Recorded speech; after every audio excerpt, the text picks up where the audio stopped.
କିଛି ସମୟ ଆମେ ମା ନାମ ଜପ କରିବା। ମା ମା ମା ମା ମା ମା ମା ମା ମା ମା ମା ମା ମା ମା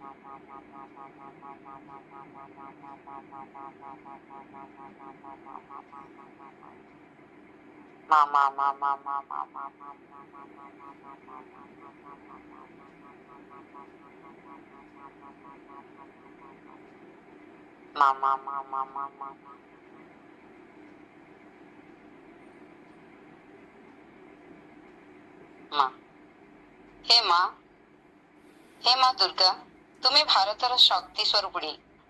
ଆମେ ତୁମର ସନ୍ତାନ। ଶ୍ରୀ ଅରବିନ୍ଦଙ୍କର ଏହି ପବିତ୍ର ଦୁର୍ଗା ସ୍ତୋତ୍ର ପାଠ କରିବା ପୂର୍ବରୁ ଆମେ ତୁମ ଚରଣରେ ପ୍ରଣାମ କରୁଛୁ। ଆମ ମନରୁ ସମସ୍ତ ଦୁର୍ବଳତା, ଭୟ ଏବଂ ସ୍ୱାର୍ଥପରତା ଦୂର କରିଦିଅ। ଆମକୁ ଶକ୍ତି, ଜ୍ଞାନ ଏବଂ ସାହସ ପ୍ରଦାନ କର, ଯେପରି ଆମେ ମାତୃଭୂମିର ସେବା କରିପାରିବୁ ଏବଂ ନିଜ ଜୀବନକୁ ସାର୍ଥକ କରିପାରିବୁ। ହେ ମା, ଆମ ଜୀବନରେ ଏବଂ ଆମ ଦେଶରେ ତୁମର ଦିବ୍ୟ ପ୍ରକାଶ ହେଉ। ବର୍ତ୍ତମାନ ଶ୍ରୀ ଅରବିନ୍ଦଙ୍କର ଲିଖିତ ଦୁର୍ଗା ସ୍ତୋତ୍ର ପାଠ କରିବା ନିମନ୍ତେ ମୁଁ କୋଟପାଡ଼ର ମିତା ଆପାଙ୍କୁ ଅନୁରୋଧ କରୁଛି। ସେ ଦୁର୍ଗା ସ୍ତୋତ୍ର ପାଠ କରିବେ। ମିତା ଆପା।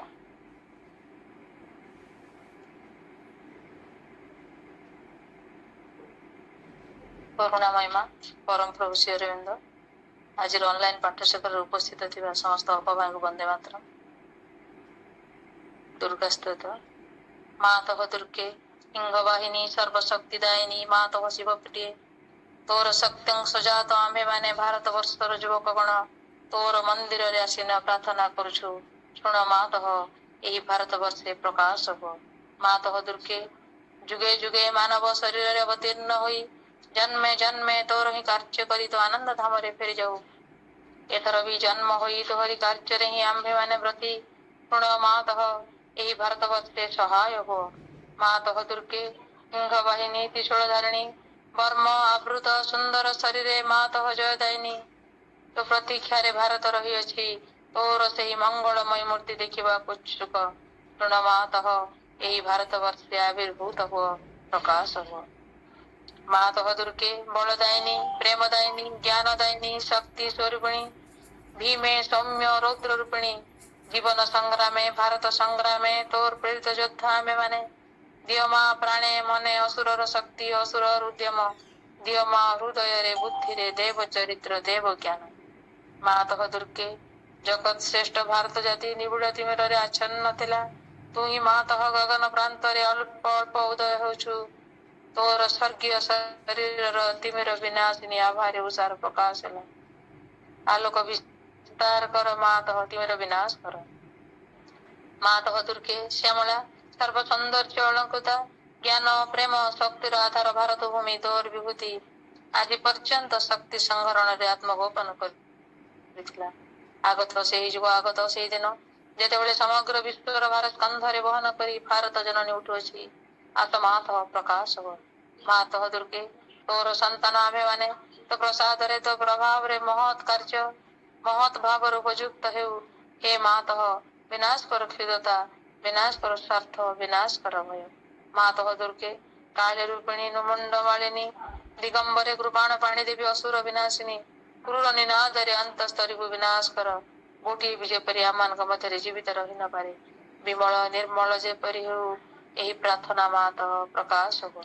ମାତଃ ଦୁର୍ଗେ, ସ୍ୱାର୍ଥ ଭୟ କ୍ଷୁଦ୍ର ସହାୟତାରେ ମ୍ରିୟମାଣ ଭାରତ ଆମମାନଙ୍କୁ ମହତ୍ କର, ମହତ୍ ପ୍ରୟାସୀ କର, ଉଦାର ଯୋଦ୍ଧା କର, ସତ୍ୟ ସଂକଳ୍ପ କର, ଯେପରି ଅଳ୍ପ ଆସି ନିଶ୍ଚେଷ୍ଟ ଅଳସ ଭୟଭୀତ ନ ହେଉ।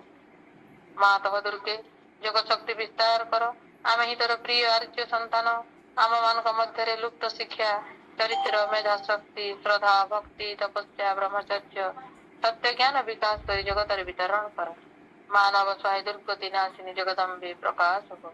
ମାତଃ ଦୁର୍ଗେ, ଅନ୍ତଃସ୍ତରୀକୁ ସଂହାର କରି ବାହାର ବାଧ ବୈଘ୍ନ ନିର୍ମୂଳ କର। ବଳଶାଳୀ ପରାକ୍ରମୀ ଉନ୍ନତ ଚେତା ଆର୍ଯ୍ୟ ଜାତି ଭାରତର ପବିତ୍ର କାନନେ ଉର୍ବର କ୍ଷେତ୍ରେ ଗଗନ ସହଚର ପର୍ବତ ତଳେ ଭୂତ ଶଲ୍ୟା ନଦୀ ତୀରେ ଏକତା ପ୍ରେମ ସତ୍ୟ ଶକ୍ତି ଶିଳ୍ପ ସାହିତ୍ୟ ବିକ୍ରମ ଜ୍ଞାନର ଶ୍ରେଷ୍ଠ ହୋଇ ନିବାସ କରୁ। ମାତୃଚରଣ ହିଁ ପ୍ରାର୍ଥନା, ପ୍ରକାଶ ହୁଅ। ମାତଃ ଦୁର୍ଗେ, ଆମ ମାନଙ୍କ ମଧ୍ୟରେ ଯୋଗ ବଳରେ ପ୍ରବେଶ କର। ଆମ୍ଭେମାନେ ହୋଇ ଉଠିବୁ ତୋର ଯନ୍ତ୍ର, ଅଶୁଭ ବିନାଶୀ ତରବାରୀ, ଅଜ୍ଞାନ ତିମିର ବିନାଶୀ ପ୍ରଦୀପ। ଭାରତର ଯୁବକମାନଙ୍କର ଏହି ବାସନା ପୂର୍ଣ୍ଣ କର। ଯନ୍ତ୍ରୀ ହୋଇ ଯନ୍ତ୍ର ଚଳାଅ, ଅଶୁଭନ୍ତି ହୋଇ ତରବାରୀ ଘୁରାଅ।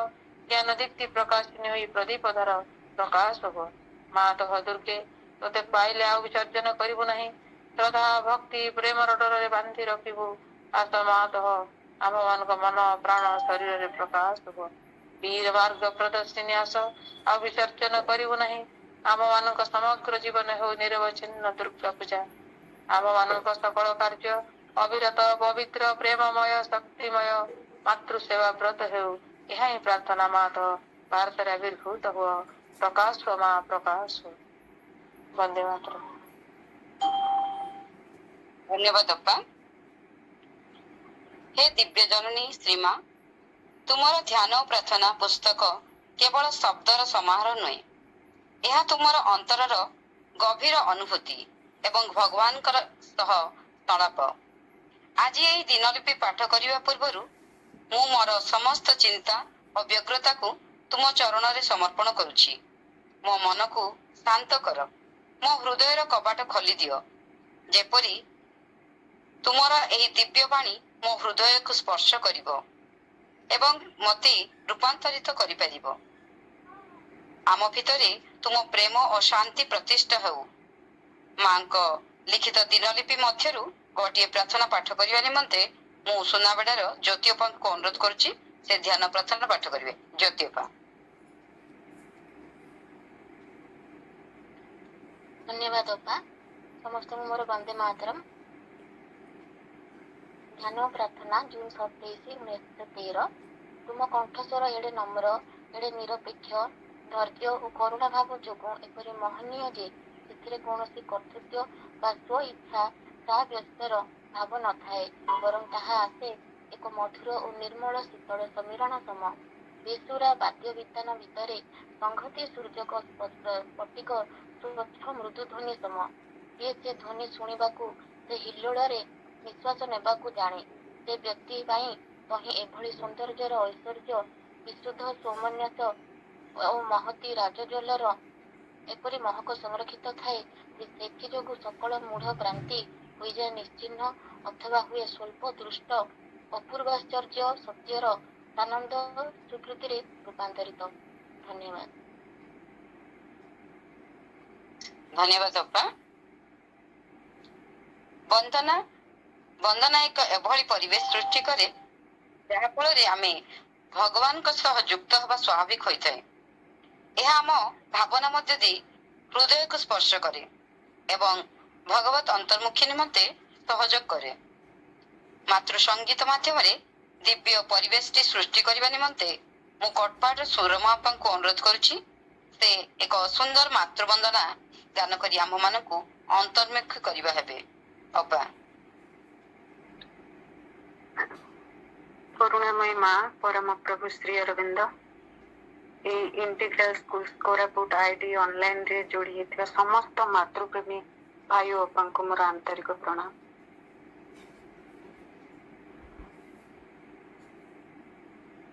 ତୁମରି ହସର ପାଖୁଡ଼ାରେ ଆଜି ଗଗନ ପଡ଼ି ଉଛୁଳି, ତୁମରି ହାତର ପରଶରେ ପରା, ତୁମରି ହାତର ପରଶରେ ପରା, ଧରଣୀ ଯାଇ ବଦଳି ମା,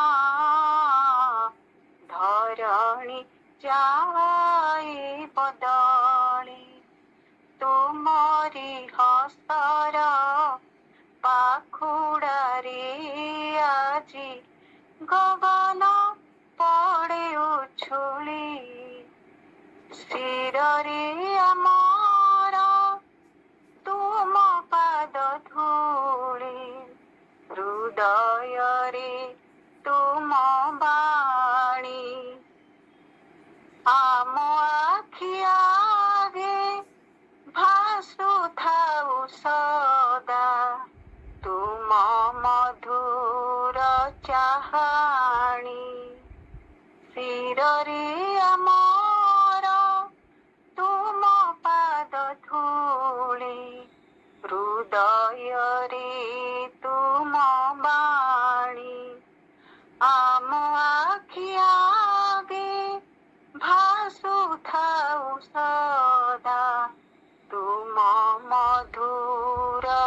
କାହାଣୀ ତୁମେ ଅଛ ଆମ ଅନ୍ତରରେ ସଦା ତୁମେ ଅଛ ଆମ ଅନ୍ତରରେ ସଦା ସୂରୁଜ କିରଣ ଭଳି ମା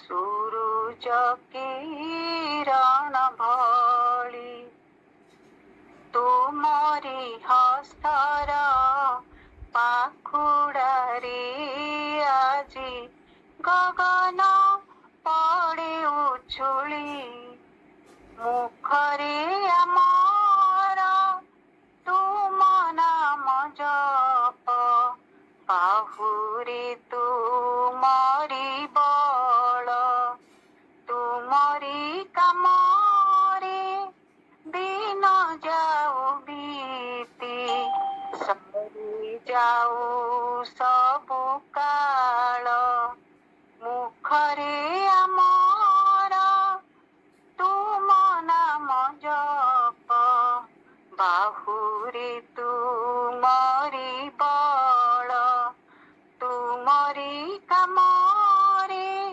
ଦିନ ଯାଉ ବିତି ସରି ଯାଉ ସବୁ କାଳ ତୁମେ ପରା ସାରା ଜଗତ କରତା ତୁମେ ପରା ସାରା ଜଗତ କରତା ସବୁରି ପଥ ଦିଶାରି ମା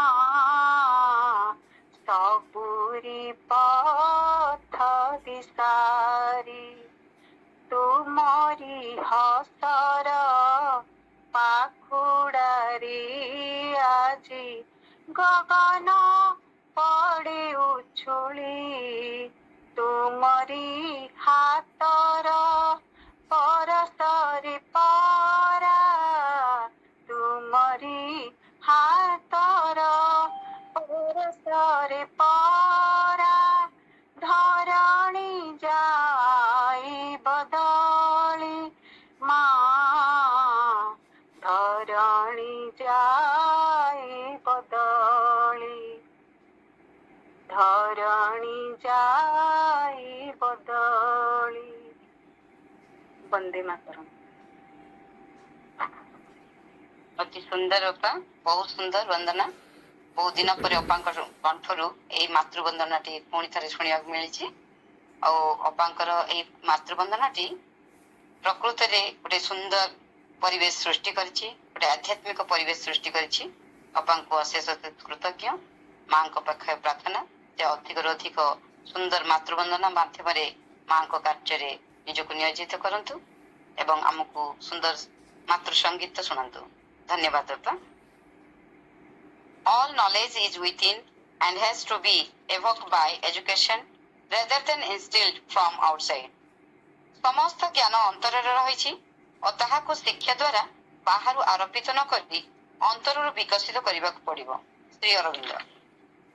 ସମସ୍ତ ଜ୍ଞାନ ଅନ୍ତରରେ ରହିଛି, ତେବେ ବାହାରୁ ଆରୋପିତ ନ କରି କିପରି ଅନ୍ତରରୁ ବିକଶିତ କରାଯିବ।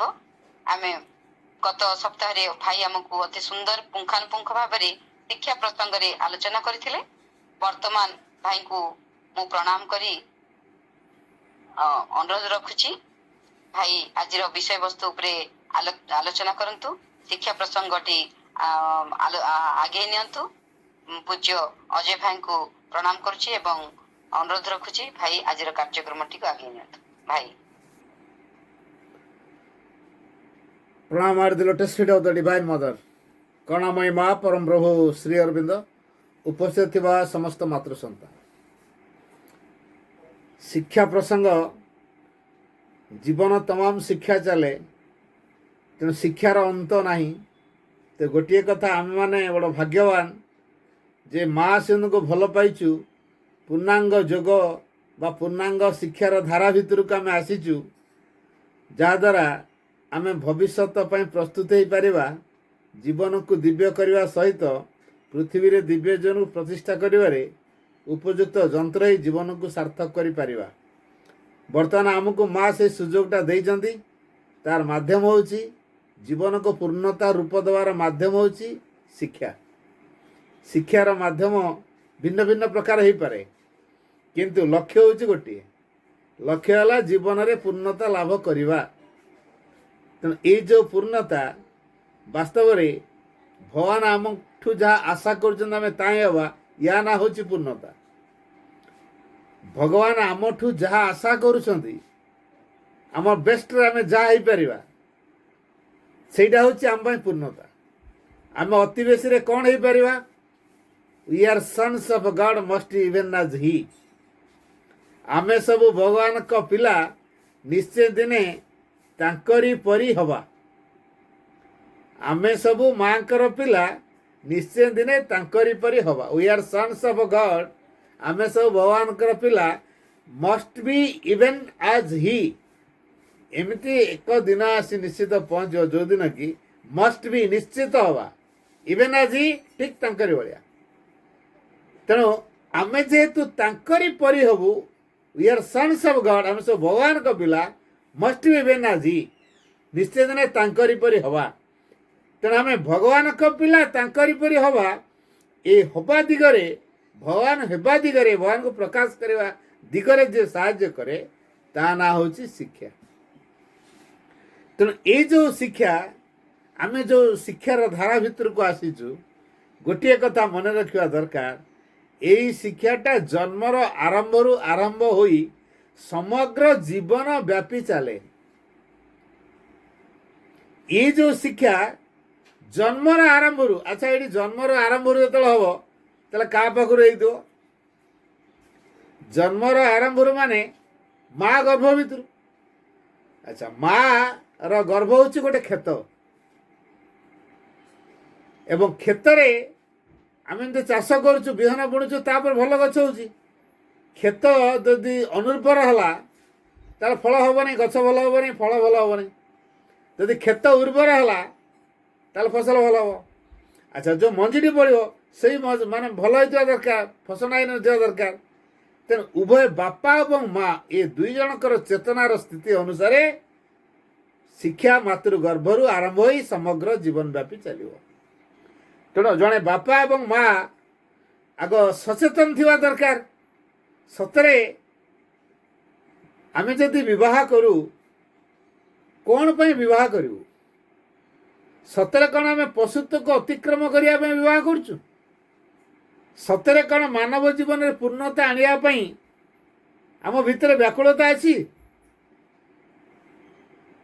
ତେଣୁ ଯଦି ଆମେ ଗଭୀର ଭାବରେ ବିବାହର ଉଦ୍ଦେଶ୍ୟକୁ ବୁଝିବା, ଦୁଇଟି ଆତ୍ମା ଏକ ହେବେ, ଭିତରେ ସେ ଆତ୍ମାର ଅଭିବ୍ୟକ୍ତି ପାଇଁ ପରସ୍ପରର ସହଯୋଗ କରିବେ ବିକାଶ ନିମିତ୍ତ। ତେଣୁ ବିବାହରେ ଯଦି ଏହି ଉଦ୍ଦେଶ୍ୟ ନାହିଁ ଯେ ଆତ୍ମାର ଅଭିବ୍ୟକ୍ତି, ଆତ୍ମାର ବିକାଶ, ଉଭୟଙ୍କର ସହଯୋଗରେ ଆତ୍ମାର ବିକାଶ, ଆତ୍ମାର ଅଭିବ୍ୟକ୍ତି, ୟାର ଅର୍ଥ ହେଉଛି ବିବାହ। ତେଣୁ ଉଭୟଙ୍କର ଆତ୍ମାର ବିକାଶ ଦିଗରେ ସହଯୋଗ ରହିବ, ଆତ୍ମାର ଅଭିବ୍ୟକ୍ତି ଦିଗରେ ମଧ୍ୟ ସହଯୋଗ ରହିବ। ତେଣୁ ଯାହା ଯାହା ପରିସ୍ଥିତି ସେଥିପାଇଁ ଆସିବ, ଉଭୟ ତାକୁ ମୁକାବିଲା କରିବେ। ତେଣୁ ବିବାହ କରିବା ପୂର୍ବରୁ କେଉଁ ପ୍ରକାର ସନ୍ତାନ ମାନେ ସଂସାରକୁ ଆସିବା ଦରକାର ଜାଣିବା ଦରକାର। ଭୁବନେଶ୍ୱରୀ ଦେବୀ ଶିବଙ୍କୁ ଆରାଧନା କରି ବିବେକାନନ୍ଦଙ୍କୁ ପାଇଥିଲେ। ଛୁଆଦିନ ଠାରୁ ତାଙ୍କୁ ଭଗବତ ଧାରାରେ ଆଣିଛନ୍ତି। ରାମାୟଣ କଥା କହିଛନ୍ତି, ହନୁମାନ କଥା କହିଛନ୍ତି, ପ୍ରଭୁ ଶ୍ରୀରାମ କଥା କହିଛନ୍ତି।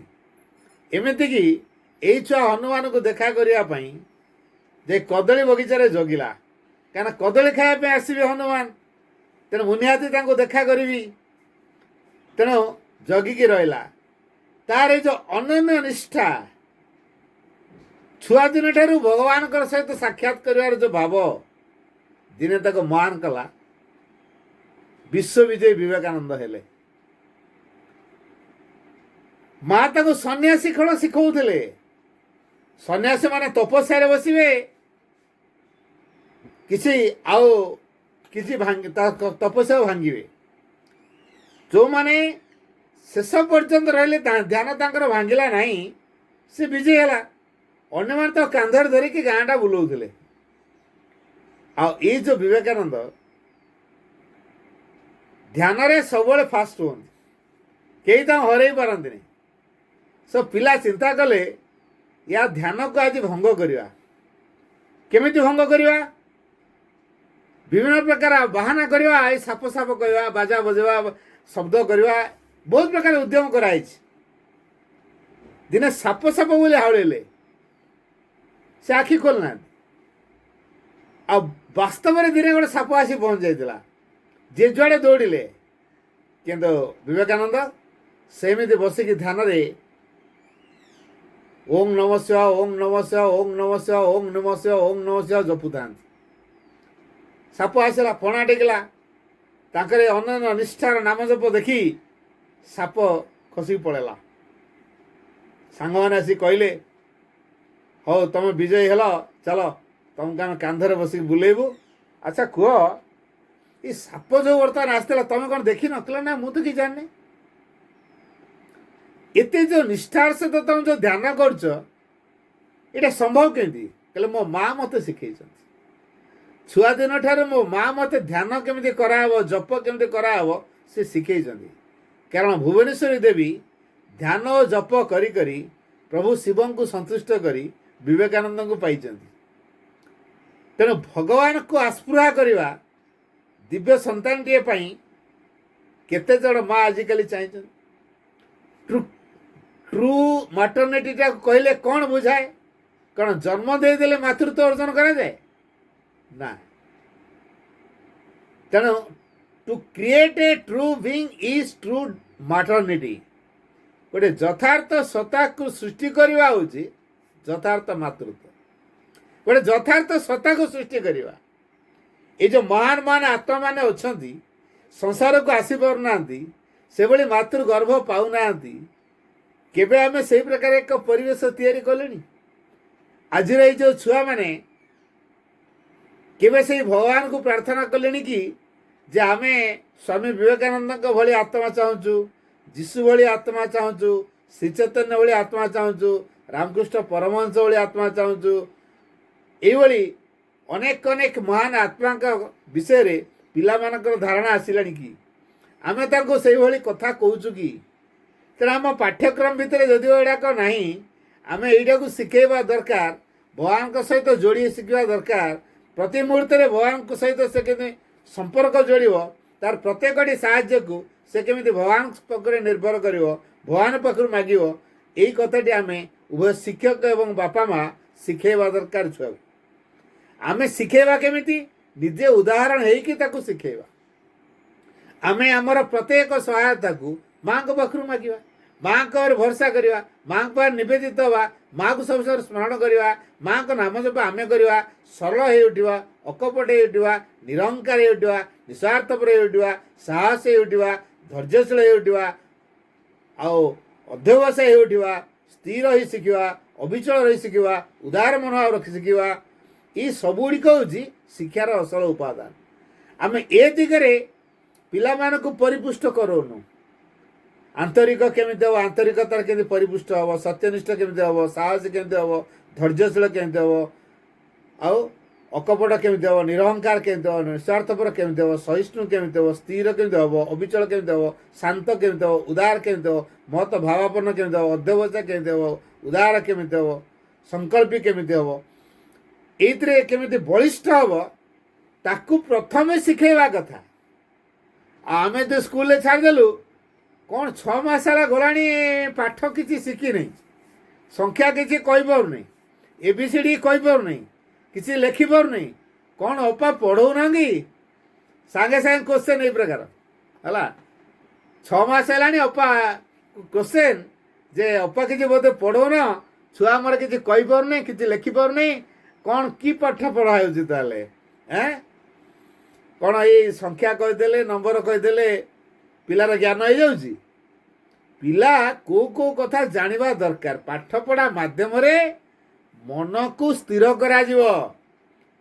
ପାଠପଢ଼ା ମାଧ୍ୟମରେ ମାଇଣ୍ଡର ଏକ୍ସରସାଇଜ କରାଯିବ, ସଫଲ କରାଯିବ, ନମନୀୟ କରାଯିବ, ପ୍ରସାର କରାଯିବ, ଏକାଗ୍ର କରାଯିବ। ବିସ୍ତାର କରାଯିବ। ଚିନ୍ତା ଯେଉଁ ଆସିବ ଭିନ୍ନ ଭିନ୍ନ କଥା ଚିନ୍ତା କରାଯିବ, ଚିନ୍ତାକୁ କେମିତି ସଂଗଠିତ କରାଯିବ, ଅବାଞ୍ଛନୀୟ ଚିନ୍ତାକୁ କେମିତି ବର୍ଜନ କରାଯିବ, ଏଇଥିପାଇଁ ଆମେ ପାଠପଢ଼ାକୁ ମାଧ୍ୟମ କରୁଛୁ। ତେଣୁ ପାଠପଢ଼ା ମାଧ୍ୟମରେ ପିଲା ମନନ ହିଁ ଶିଖିବ, ପିଲା ପ୍ରସାର ହିଁ ଶିଖିବ, ପିଲା ଚିନ୍ତା କରି ଶିଖିବ, ପିଲା ଏକାଗ୍ର ହିଁ ଶିଖିବ। ଅବାଞ୍ଛନୀୟ ଚିନ୍ତା କେଉଁଗୁଡ଼ିକ ତାକୁ ବର୍ଜନ କରି ଶିଖିବ, ଚିନ୍ତାକୁ ସଂଗଠିତ କରି ଶିଖିବ, ବିରୋଚନା କରି ଶିଖିବ, ଆଉ କ୍ରିୟା ରୂପ ଦେଇ ଶିଖିବ। ମନ ଦ୍ୱାରା କେମିତି ପ୍ରତ୍ୟେକ କାର୍ଯ୍ୟକୁ ରୂପ ଦିଆଯାଏ, ମନରେ ଚିନ୍ତା କେମିତି କରାଯାଏ, ତାକୁ ସ୍ଥୂଳ ରୂପ କେମିତି ଦିଆଯାଏ, ଏସବୁ କଥାକୁ ସେ ଶିକ୍ଷା କରିବ। ଶାରୀରିକ ଦିଗରେ ଯଦି ଆମେ ଚିନ୍ତା କରୁ ଏ ଶରୀରଟା କେମିତି ବଳିଷ୍ଠ କରାଯିବ, କ'ଣ ଜିମ୍କୁ ପଠାଇବା, ବଳିଷ୍ଠ ହେଇକି ଆସିବ, ତାପରେ ଆସିକି 2-4 ଲୋକଙ୍କୁ ମାରିବ, ତାମାନେ ଗୁଣ୍ଡା। ଆଉ ଆମ ପିଲା ଯଦି ଗୁଣ୍ଡା ହେଇକି ଯଦି 10 ଲୋକକୁ ଏକା ମାରିପାରିଲା ଆମ ଗୌରବ। ସେୟା ନୁହେଁ, ଗୁଣ୍ଡାଗିରି କଲା 10 ଲୋକକୁ ମାରିଲା, 50 ଲୋକ 100 ଲୋକ ତାକୁ ଦେଖି ଡରିଲେ, ଆମ ପିଲାକୁ ଦେଖି ଡରିଲେ, ସେଇଟା ଆମ ଗୌରବ ନୁହଁ। ଆମ ପିଲାକୁ ଦେଖି ଭକ୍ତି କରୁଛନ୍ତି କି ଦେଖନ୍ତୁ, ଆମ ପିଲାକୁ ସମ୍ମାନ ଦେଉଛନ୍ତି ନାହିଁ ଦେଖନ୍ତୁ, ଆମ ପିଲାକୁ ସମସ୍ତେ ଆଦର କରୁଛନ୍ତି ନାହିଁ ଦେଖନ୍ତୁ, ସମସ୍ତଙ୍କର ପ୍ରିୟ ହେଉଛି କି ନାହିଁ ଦେଖନ୍ତୁ। ଆଉ ଯଦି ଡରିକି ସବୁ ଦୂରେଇ ଗଲେ ପିଲାଠୁ, ଶିକ୍ଷାର ଫେଲ୍। ଆମ ପିଲାକୁ ଯଦି ଡରିଲେ, ଆମେ ଜିମ୍ ପଠାଉଛୁ, ଶରୀର ପୁରା ଫିଟ୍ ଫାଟ୍ ହେଇଛି, ଦେଖିଲେ 50 ଲୋକ ଡରିବେ, 100 ଲୋକ ଡରିବେ ନା। ଆମ ପିଲାକୁ ଯଦି ଡରିଲେ, ତାର ଏଇଟା ଶିକ୍ଷା ଯଥାର୍ଥ ନୁହେଁ। ତାହେଲେ କ'ଣ କରାଯିବ? ଆମ ପିଲା ଶରୀରକୁ ଏମିତି ଭାବରେ ଉପଯୁକ୍ତ କରିବ ଯେମିତିକି ତା ଶରୀର ନମନୀୟତାକୁ ଗ୍ରହଣ କରିବ। ଶରୀରରେ ଯେଉଁ ଜଡ଼ତା ଅଛି, ଆଳସ୍ୟତା ଅଛି, ତାମସିକତା ଅଛି, ନିଷ୍କ୍ରିୟତା ବୋଧ ଅଛି, ପରିବର୍ତ୍ତନ ବିମୁଖ ଭାବ ଅଛି, ତାକୁ ଦୂରେଇବ। କୌଣସି ପରିସ୍ଥିତିରେ ସେ କେବେ ନିଜକୁ କ୍ଳାନ୍ତ ଅନୁଭବ କରିବ ନାହିଁ।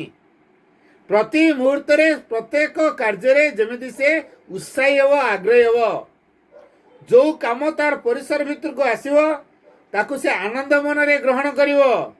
କାମ ଭିତରେ ଯେମିତି ସେ ନିଜେ କାମ ହେଇ ଶିଖିବ, କାମରେ ପୁରା ଯେମିତି ମଜି ଶିଖିବ, କାମ ଭିତରେ ଯେମିତି ଆନନ୍ଦ ନେଇ ଶିଖିବ, ଆନନ୍ଦ ଭିତରେ ଯେମିତି ତାର ସର୍ବାଙ୍ଗ ଶରୀରର ସତ୍ତା ପୁରା ନିୟୋଜିତ ହେବେ। ଆଉ ବାହ୍ୟ ଚିନ୍ତାକୁ ବା ବାହ୍ୟ ପ୍ରଭାବକୁ, ବାହ୍ୟ ଶକ୍ତିକୁ, ତୁଚ୍ଛ ଶକ୍ତି ପ୍ରତି ଉନ୍ମୁକ୍ତ ହେବାର ଭାବକୁ ସେ ବନ୍ଦ କରିବା ପାଇଁ ସମର୍ଥ ହେବ। ତା ଭିତରେ ଆଳସ୍ୟପଣିଆ ରହିବ ନାହିଁ, ଜଡ଼ତା ଦେଖା ଦେବ ନାହିଁ, ନିଷ୍କ୍ରିୟତା ବୋଧ ଦେଖା ଦେବ ନାହିଁ, ତାମସିକତା ଦେଖା ଦେବ ନାହିଁ। ତେଣୁ ଯେଉଁ ଜଡ଼ତା, ଆଳସ୍ୟତା, ତାମସିକତା, ନିଷ୍କ୍ରିୟତା ବୋଧ, ପରିବର୍ତ୍ତନ ବିମୁଖ ଭାବକୁ ଦୂର କରିବା। ଶରୀର ଗୋଟେ ସ୍ପ୍ରିଙ୍ଗ ଭଳିଆ ହେବ, ନମନୀୟ ହେବ, ଯେମିତି ଚାହିଁଲେ ଯୁଆଡ଼େ ଯୁଆଡ଼େ ଚାହିଁଲେ ଯେମିତି ଆମ ଶରୀର ଫିଟ୍ ହେଇପାରୁଥିବ। ଅର୍ଥାତ୍ ପ୍ରତ୍ୟେକ ପରିବେଶରେ, ପ୍ରତ୍ୟେକ ପରିସ୍ଥିତିରେ ଆମ ଶରୀର ଯେମିତି ସେଟ୍ ହେଇପାରେ। ଖରା ଜୋର ହେଉଛି, ତାକୁ ଖରା କାଟିବ ନାହିଁ। ଶୀତ ପ୍ରବଳ ହେଉଛି, ଶୀତରେ ସେ ବିଚଳିତ ହେବ ନାହିଁ। ବର୍ଷା ପ୍ରବଳ ହେଉଛି, ସେଥିରେ ବିଚଳିତ ହେବ ନାହିଁ। ରୋଗ ତାକୁ ସ୍ପର୍ଶ କରିବ ନାହିଁ। ଅଚେତନା ଉପରେ ପୂର୍ଣ୍ଣ ବିଜୟ ଆଣିବ। କାରଣ ଆମ ଶରୀରରେ ଯଦି ଡିଫେକ୍ଟ ହୁଏ, ସାମଞ୍ଜସ୍ୟର ଯଦି ଅଭାବ ହୁଏ, ଅଚେତନା ଭିତରେ ଯଦି ଆମେ ପ୍ରବେଶ କରୁ, ଅବଚେତନ ଭିତରେ ଯଦି ଆମେ ପ୍ରବେଶ କରୁ, ତାହେଲେ କ'ଣ ହୁଏ? ଏଇ ଶରୀରରେ ରୋଗ ହୁଏ। ତେଣୁ ଶରୀରରେ ଥିବା ଜଡ଼ତାକୁ ଦୂର କରିବା, ଆଳସ୍ୟତାକୁ ଦୂର କରିବା, ପରିବର୍ତ୍ତନ ବିମୁଖ ଭାବକୁ ଦୂର କରିବା, ନିଷ୍କ୍ରିୟତାକୁ ଦୂର କରିବା, ଶରୀରକୁ ସବୁବେଳେ କର୍ମରେ ନିୟୋଜିତ କରିବା। ଏ ଶରୀର ଭଗବାନ ପାଇଁ ଯେତେ ଯେତେ କାମ କରିବ, ସେତି ତା ପାଇଁ ପ୍ରାର୍ଥନା ହେବ। ତେଣୁ ଗୋଟେ କଥା କୁହାଯାଇଛି, to work for the divine is to pray with the body. To work for the divine is to pray with the body. ଅର୍ଥାତ୍ ଭଗବାନଙ୍କ ସହିତ ଯୁକ୍ତ ହୋଇକି କର୍ମ କରିବା। To work for the divine, ଭଗବାନଙ୍କ ନିମିତ୍ତ କର୍ମ କରିବା ହେଉଛି ଶରୀର ସହିତ ପ୍ରାର୍ଥନା କରିବା। ତେଣୁ ଏ ଶରୀରର ପ୍ରାର୍ଥନା କେଉଁଟା? ଶରୀର ଯଦି ଭଗବାନଙ୍କ ନିମିତ୍ତ କର୍ମ କଲା, ତାହେଲେ ଏ ଶରୀର ପ୍ରାର୍ଥନା ଜଣେଇଲା। ତେଣୁ କେତେ ଆମର ଏ ଶରୀର ଭଗବାନ କାମ କରିବା ପାଇଁ ଫିଟ୍ ହେଉଛି। ଭଗବାନ କାମ କଲେ ଆମେ କେତେ ତତ୍ପରତା ପ୍ରକାଶ କରୁଛୁ। ଆମ ନିଜ ଘର ପାଇଁ ଆମର ସମୟ ଅଛି, ଭଗବାନ କାମ କଲେ କ'ଣ କରିବା? ମିସ୍ତ୍ରୀ ପରେ ଆସିଛନ୍ତି ନା, କାମ ଚାଲିଛି, କେମିତି ଛାଡ଼ିକି ଆଉ ପାର୍ଶ୍ୱର ଯାଇ ହେବ? ଆଉ ଆଜିଟା ତୁମେ ଚଳେଇ ଦେଇଥାଅ, ଦେଖିବା ଆଉ କେଉଁଦିନ ମୁଁ ଯିବି। ଆମେ ଏମିତି ବାହାନା କରି ଖୋଜି ଯାଉଛୁ କାରଣ ଘର ଆଜି କାମ ଚାଲିଛି, ମିସ୍ତ୍ରୀ ଆସିଛନ୍ତି, ଲୋକ ପଡ଼ିଛନ୍ତି, 8 ଜଣ 10 ଜଣ ଲୋକ ଆସିଛନ୍ତି, କାମ କରୁଛନ୍ତି। କ'ଣ ଧାରଣା ନା ମୁଁ ନ ରହିଲେ ସେମାନେ କାମଟା ଠକିଦେବେ ହେଲା। ଆପଣ ଭଗବାନ କାମରେ ଯାଆନ୍ତୁ, ଆମେ ରହିକି ଜଗିକି ଯେତିକି କାମ ଠିକ୍ କରିପାରିନଥାନ୍ତେ, ଆମେ ଭଗବାନ କାମରେ ଯାଇଥିଲେ ଭଗବାନ ତାଙ୍କ ଭିତରେ ଏମିତି କାମକୁ ସୁନ୍ଦର କରିଦେଇଥିବେ ଯେଉଁଟାକି କେହି ଜଗିବାକୁ ପଡ଼ିବନି, ମା ତାଙ୍କ କଥା ବୁଝି ଦେଇଥିବେ। ତେଣୁ କିନ୍ତୁ ଆମେ କ'ଣ କହୁଛୁ ନା ପାଠ ଚୋରୁ ପଳେଇଲେ ଏ ଲୋକମାନେ ଠକିଦେବେ, କେହି ନ ରହିଲେ। ଆଜିକାଲି ସେଇଆ ହେଉଛି। ଆମେ ପ୍ରେଜେଣ୍ଟ ସିଚୁଏସନ୍ ଦେଖିଲେ ଆମେ ମାଆଙ୍କ ଉପରେ ଯଦି ଛାଡ଼ିକି ଯାଇଥାନ୍ତେ, ମାଆଙ୍କ ଦାୟିତ୍ୱରେ ଛାଡ଼ିକି ଯାଇଥାନ୍ତେ, ତାହେଲେ ଏ ଅସୁବିଧା ହେଇନଥାନ୍ତା।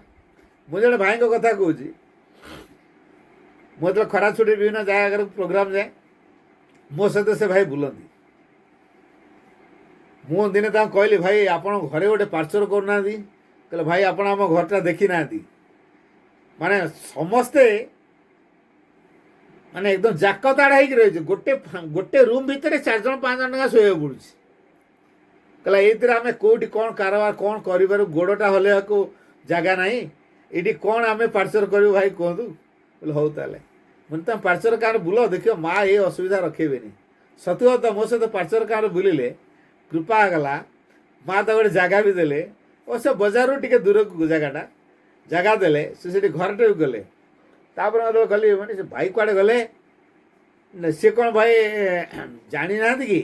ହଁ ଜାଣିଛନ୍ତି, ପରେ ଆସିନାହାନ୍ତି, ଦେଖା ଦେଉନାହାନ୍ତି। ସିଏ ନା ବଜାର ଆଉ ରହୁନାହାନ୍ତି, ବଜାରର ଦୂରରେ ଗୋଟେ ଜାଗା ନୂଆ ଘର କରିଛନ୍ତି, ସେଇଠି ସେ ରହୁଛନ୍ତି। ମୁଁ ଫୋନ୍ କଲି, ଆଉ ଫୋନ୍ କଲା ପରେ ବି କ'ଣ ହେଲା ଭାଇ ଦେଖା ଦେଉନାହାନ୍ତି? ହଁ ଭାଇ ଯାଇଥାନ୍ତି ଯେ କ'ଣ କରିବା, ଘରଟା ଟିକେ ମାନେ ଟାଉନରୁ ବାହାରକୁ ହେଇଗଲା, ଏକୁଟିଆ ଘରଟା, ତେଣୁ ଘରଟାକୁ ଛାଡ଼ିକି ଯାଇ ହେଉନି। ମାନେ ଘରଟା କ'ଣ କିଏ ନେଇଯାଉଛି ନା କ'ଣ? ଘରକୁ ଚୋର ପଶିଲେ ହୁଏତ କିଛି ଟଙ୍କା ସୁନା ରୂପା ନେଇ, ଆଉ ତମ ଘରଟା କ'ଣ ନେଇଯାଉଛି? ତମ ଘର ଜୋଗାଳି ହେଇଗଲ ଯେ ତମେ ପାର୍ସଲ କାମ କରୁଥିଲ ବୋଲି ମା କୃପା କରିକି ତମକୁ ଜାଗା ଦେଲେ, ଘର ଦେଲେ, କିନ୍ତୁ ଜଗୁଆଳି କରିବାକୁ ତ ମା କହିନଥିଲେ। ଆଉ ତମେ ଜଗୁଆଳି ବନିଗଲ ଯେ। କହିଲେ କ'ଣ କହିବି ଭାଇ, ଆପଣ କଥା ତ ଅକାଟ୍ୟ, ଯୁକ୍ତି ନାହିଁ ଆପଣଙ୍କ କଥାରେ। ତଥାପି ତାଙ୍କର କି ଘର ଆସକ୍ତି ରହିଛି, ଘର ଛାଡ଼ିକି ଆଉ ଆସିପାରିଲେ ନାହିଁ, ଦେଖା ଦେଲେ ନାହିଁ। କାରଣ କାଳେ ଘରକୁ କିଏ ପଶିଯିବ ଚୋର।